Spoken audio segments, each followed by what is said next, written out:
Maaari po ba? Maaari po bang magsitayo ang lahat para sa magulang panalangin? Ama naming makapangyarihan at mapagmahal, tinipon mo kami sa ngalan ng iyong anak na si Jesus. Padaluyin mo po sa amin ang iyong awa at biyaya sa panahon ng aming mga pangangailangan. Imulat mo ang aming mga mata sa kasamaang aming nagawa. Patawarin mo po kami sa mga pagkukulang naming maging mabuti at makatarungan. Himukin mo po, Panginoon, ang aming mga puso pabalik sa iyo. Panginoon, bigyan mo po kami ng isang isip na walang pag-aalala, isang puso na walang kalungkutan, at isang katawan na walang karamdaman. Panginoon, kung hindi pa po ngayon ang oras para mawala ang bigat, bigyan niyo na lang po kami ng lakas para kayanin ang lahat. Dahil kapiling ka namin, Panginoon, nagtitiwala kami sa iyong walang malib na pagmamahal. Ikaw lamang po, Panginoon, ang makakahilom sa mga sulatang puso. Ikaw lamang ang makakapagpatahan sa aming mga pagluha. Ikaw lamang, Panginoon, ang makapagbibigay sa amin ng kapayapaan. Palakasin mo po, Panginoon, ang mga pinanghihinaan ng loob at bigyan mo po ng katiyakang walang imposible sa iyo, Panginoon. Ang lahat po ng ito ay aming hiling at dalangin sa matamis at mapagmahal mong pangalan. Amen. Amen. Ang napili ko pong topic ay ang dalawang uri ng pananampalataya at ang katotohanan. Maaari po ba nating basahin yung James chapter 2 verse 20 to 26? 20. James chapter 2 verse 20 to 26. But wilt thou know, O vain man, that faith without work is dead?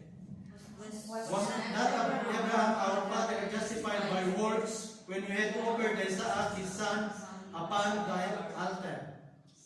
Seest thou how faith wrote his work, and by work was faith being made perfect? And the scripture was fulfilled which says, Abraham believed God, and it was imputed righteousness, and he was called the friend of God. Ye see then how that was work a man justified, and not by faith only. Likewise was not Rahab and harlot justified by works, when she had received the messengers and had sent them out another way. For as the body without the spirit is dead, so faith without work is also dead also. Salamat po, kapatid na Darwin. Sasalin ko lang po sa wikang Tagalog para po mas lubos po nating maunawaan yung ano ang ibig sabihin ng mga nasusulat sa banal na aklat. Amen. Tatagpuan, ibig mo bagang malaman o taong walang kabuluhan na ang pananampalataya na walang mga gawa ay baon? Hindi baga ang ating amang si Abraham ay inaring ganap sa pamamagitan ng gawa dahil sa kanyang inihiyain si Isaac na kanyang anak sa ibabaw ng dambana? Nakikita mo na ang pananampalataya ay gumagawang kalakip ng kanyang mga gawa at sa pamamagitan ng mga gawa ay naging sakdal ang pananampalataya. At natupad ang kasulatan na nagsasabi at si Abraham ay sumasampalataya sa Diyos. At Yahweh ibinilang na katuwiran sa kanya at siya'y tinawag na kaibigan ng Diyos. Nakikita ninyo sa pamamagitan ng mga gawa ay inaaring ganap ang tao at hindi sa pamamagitan ng pananampalataya lamang. At gayon din naman, hindi rin baga si Rahab ay inaring ganap sa pamamagitan ng mga gawa dahil sa tinanggap niya ang mga sugo at kanyang pinadaan sa kabilang daan. Sapagkat kung paano ang katawan ng walang espiritu ay patay, ay gayon din ang pananampalataya ng mga walang gawa ay patay. Ano ang pakinabang, mga kapatid? Kung ang isang tao ay nag-aangkin ng pananampalataya, ngunit walang gawa, maililigtas pa siya ng kanyang pananampalataya. Aral ang pagkakaroon ng pananampalataya at ang paniniwala sa isang bagay upang magtiwala na ito ay totoo. May mga taong naniniwala sa lahat ng sinasabi sa kanila. Ang iba ay nangangailangan ng patunay para sa lahat. Karamihan sa mga tao ay hindi maaaring magkaroon ng pananampalataya sa isang bagay maliban kung may alam sila tungkol dito. Mga kapatid, Kung tayo ay may pananampalataya, nagtitiwala tayo sa Panginoon, natutulungan tayong makahanap ng paraan upang ipamuhay ang kanyang mga utos. Itinuturo sa atin ng mga banal na kasulatan, magtiwala ka sa Panginoon ng buong puso mo at huwag kang manalig sa iyong sariling kaunawaan. Sa lahat ng iyong mga lakad ay kilalanin mo siya at kanyang ituturo sa iyo ang tamang landas. Amen. Libat naman po tayo sa Maaari po bang bumasa ang lahat sa Mateo chapter 8 verse 23 to 27? Matthew 8, 23-27. Ang pagkalula niya sa isang daong ay sinundan siya ng kanyang mga alagad. 24. At narito bumangon ng isang malakas na bagyo sa dagat na anupat inaapawan ang daong ng mga alon, datapwat siya'y natutulog. 25. At nagsilapit sila sa kanya at siya'y ginising na sinasabi, Panginoon, iligtas mo kami mga mamatay. 26. At sinabi niya sa kanila, bakit kayo nangangatakot o kayo'y kakaunti ang pananampalataya? Nang magkagayoy nagbangon siya at sinaway ang mga hangin at ang dagat at humusay na totoo ang panahon. 27. At ang mga tao ay nangagtaka na sinabi, anong tao ito na maging ang mga hangin at ang mga dagat ay nagsisitalima sa kanya. Thank you sa word of God. Amen. Pagkasakay niya sa isang bangka, sumunod sa kanya ang mga alagad. Narito nagkaroon ng isang malakas na bagyo sa lawa. Ang bangka ay natabunan ng malakas na alon, ngunit si Jesus ay natutulog. Lumapit sa kanya ang kanyang mga alagad at ginising siya. Sinabi nila, Panginoon, iligtas mo kami, napapahamak kami. Sinabi ni Jesus sa kanila, bakit kayo natatakot o kayong maliliit ang pananampalataya? Nang magkagayon, pumangon siya at sinaway ang mga hangin at mga alon at nagkaroon ng isang malaking katahimikan. Ngunit ang mga lalaki ay namangha at nagsabi, anong uri ng tao ito na maging ang mga hangin at dagat ay tumatalima sa kanya? Mga kapatid, this passage is about relying on God's power. Amen. The disciple believed and saw some incredible events, but somehow what they had observed and participated in person did not create them in ability to trust. Kapag tayo ay natatakot, ang pinakamaganda na magawa natin ay manalangin sa Diyos. Ngunit ang ating Panginoon ay may karapatang umasa na ang mga taong tumatawag sa kanyang pangalan ay may malalim o saligang pagtitiwala sa kanya. Inaasahan na Diyos na ang kanyang mga anak ay lubos na nagtitiwala sa kanya, na sa anumang krisis o sakuna ni kahit na pandemya, sila ay magtitiwala at mananalig sa kanya. Sabi nga po sa James 1 chapter 2 verse 12, mga kapatid, mag-alala kayo kapag kayo dumaranas ng iba't ibang uri ng pagsubok. Dapat ninyong malaman na napapatatag ang ating pananampalataya sa pamamagitan ng mga pagsubok. At dapat kayong magpakatatag hanggang wakas upang kayo maging ganap at walang pagkukulang. Ngunit kung ang sino man sa inyo ay kulang sa karunungan, humingi siya sa Diyos at siya'y bibigyan. Sapagkat ang Diyos ay nagbibigay ng sagana at hindi nanunumbat. Subalit ang humihingi ay dapat magtiwala. At huwag mag-alinlangan sapagkat ang nag-aalinlangan ay parang alon sa dagat na itinataboy ng hangin kahit saan. Huwag umasang tatanggap ng anuman mula sa Panginoon ang taong pabago-bago ang isip at hindi alam kung ano talaga ang nais niya. Dapat magalak ang mahirap na kapatid kapag siya itinataas ng Diyos. At gayon din naman ang mayamang kapatid kapag siya ay binababa ng Diyos. Sapagkat ang mayayaman ay lilipas na gaya ng bulaklak at damo. Ang damo ay nalalanta sa matinding sikat ng araw. Nalalagas ang kanyang mga bulaklak at pumupupas ang kanyang kagandahan. Gayon din naman ang mayayaman ay mamamatay sa gitna ng kanyang kaabalahan. Mapalad ang mga taong nananatiling tapat sa kabila ng mga pagsubok. Sapagkat matapos siyang subukin, tatanggap siya ng gantimpala ng buhay na ipinangako ng Panginoon ng mga umiibig sa Kanya. Amen. Last part na po, sandali lang po. Okay. Pwede po ba natin basahin yung John chapter 8, verse 28 to 32.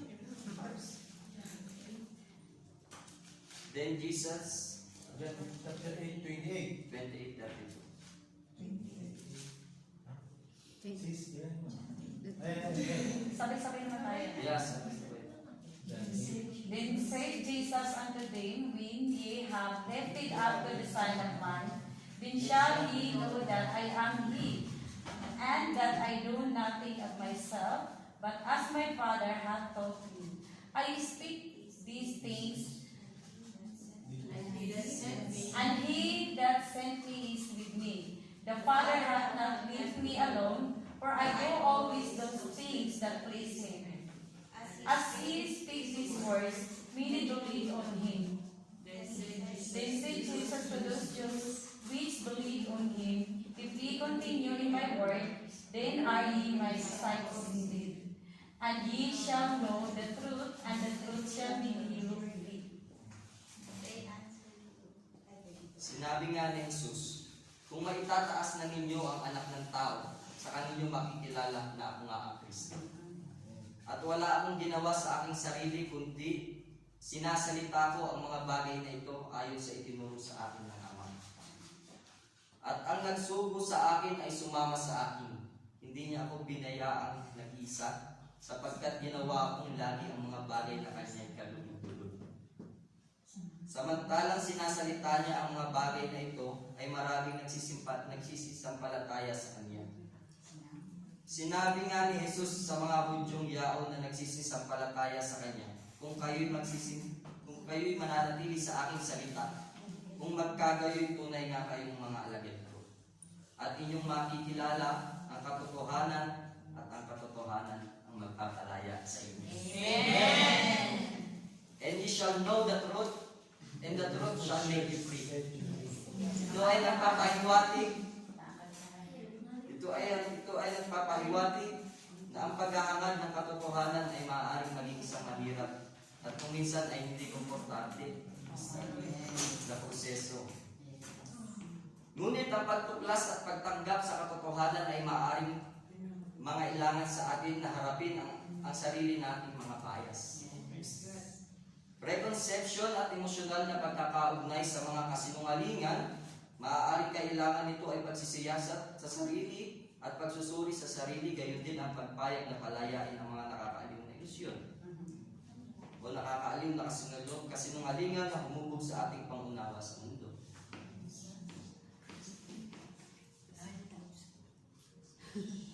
Ang katotohanan ay magpapalaya sa iyo, ngunit hindi hanggang sa ito natatapos sa iyo. Ay nagpapaalala sa atin na ang paghahanap sa katotohanan ay hindi pasibong pagsisikap, kundi isang aktibo at patuloy na paglalakbay. Sinabi sa atin ito na tayo ay maging matyaga at bukas ang isipan habang nakikibahagi tayo sa mga komplikado ng katotohanan. Sinihikayat tayo nitong yakapin ang pagbabago ng kasinungalingan patungo sa katotohanan. Kahit na hinahamon nito ang ating mga sariling pananaw sa mundo na may pangunawa sa pamamagitan ng proseso, ito sa huli ay makakahanap tayo ng kalayaan, katuparan, at katotohanan sa ating sarili. Yes. Minsan kailangan nating tandaan na sinugo ng Ama ang kanyang anak sa mundo, hindi para saktan tayo, kundi para iligtas tayo. Ang pag-unawa sa katotohanan iyon ay talagang magpapalaya sa atin. Sabi nga ito sa John 3:16, sapagkat kayo na lamang ang pag-ibig ng Diyos sa sanlibutan, kaya ibinigay niya ang kanyang bugtong na anak upang ang sino man sa kanyang sumasampalataya ay hindi mapapahamak, kundi magkakaroon ng buhay na walang hanggan. Maaari kong gawin kasi tayo ang lahat para sa pangkas na panalangin.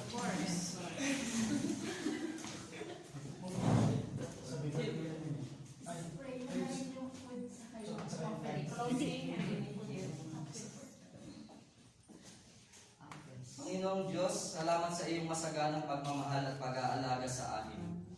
Salamat sa pagpapatawad sa aming mga kasalanan, maging sa mga kasalanang hindi namin namamalayan na aming nagawa.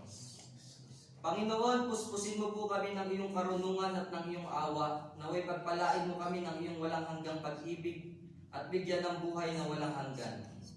Mahal na Diyos, umaharap kami sa inyo ngayong nagtatapos na ang aming linggong pagpupuri at pagsamba. Lubos kaming nagpapasalamat sa inyo sa mga biyayang ibinahagi ninyo sa amin sa buong linggo. Panginoon, kami po ay umihiling sa inyo na patuloy na gabayan ang aming mga puso at isipan. Tulungan ninyo kaming maging tagasunod ninyo sa aming pang-araw-araw na pamumuhay at ipagkaloob ninyo sa amin ang kapangyarihan at karunungan upang masunod ang inyong mga utos at gabay. Lubos kaming nagpapasalamat sa inyong pagmamahal at biyaya na hindi namin nagawang matumbasan. Sa pag-alis namin sa espasyong ito at pagsamba, gabayan ninyo kami sa aming mga tahanan at mga gawain sa labas ng simbahan.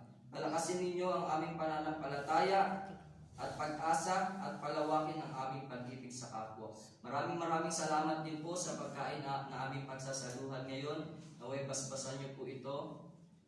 Ang lahat ng ito sa pangalan ni Jesus, aming tagapagligtas at Panginoon, isinasamo namin ang aming hiling at dalangin. Amen.